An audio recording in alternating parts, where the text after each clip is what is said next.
মাসেই মধ্যেই আপনার ফলন আসা শুরু হবে। আপনারা নিজেরা দেখবেন। কারণ আপনাদেরকে ২টা টিপস দিলাম। এই ২টা পেঁপে গাছের জন্য খুবই গুরুত্ব। হ্যালো এভরিওয়ান, দেখেন আপনারা পেঁপে, দেখেন কি পরিমাণে পেঁপে আসছে দেখেন আপনারা গাছে। আর একমাত্রই পেঁপেই যা ৩ মাসে আপনাকে ফলন দিবে গাছে। আর এবং সবচাইতে গুরুত্বপূর্ণ যেটা পেঁপে বাগানের ক্ষেত্রে অথবা পেঁপের গাছ লাগানোর ক্ষেত্রে আপনাদের যে পানির যে নিষ্কাশন, যাতে পানি না জমে গাছের গুঁড়িতে, এরকম একটা ব্যবস্থা করে আপনারা গাছ লাগাবেন। তারপরে যেটা দ্বিতীয় টিপস যেটা হইল, আপনারা কোনো সময় পেঁপে গাছে ছত্রাকনাশক বা কীটনাশক কোনো ওষুধ আপনারা স্প্রে করবেন না। আমার অভিজ্ঞতা থেকে বলছি, সেটা খুবই গাছের সমস্যা করে এবং কি গাছের ফলন শেষমেশ দেয় না।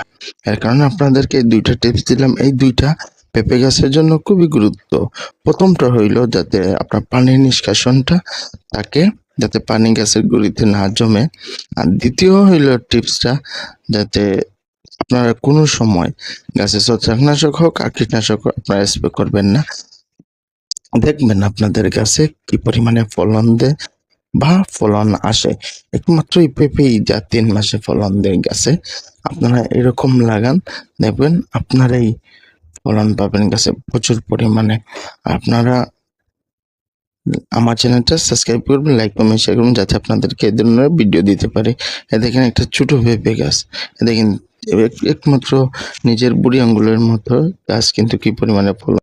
আর গাছ লাগানোর সময় আপনারা সবসময় রোদ দেখে, যে জায়গায় সব সময় অল টাইম রোদ পড়ে এমন জায়গায় লাগাবেন, দেখবেন আপনাদের কাছে অনেক পরিমাণে ফলন দিবে।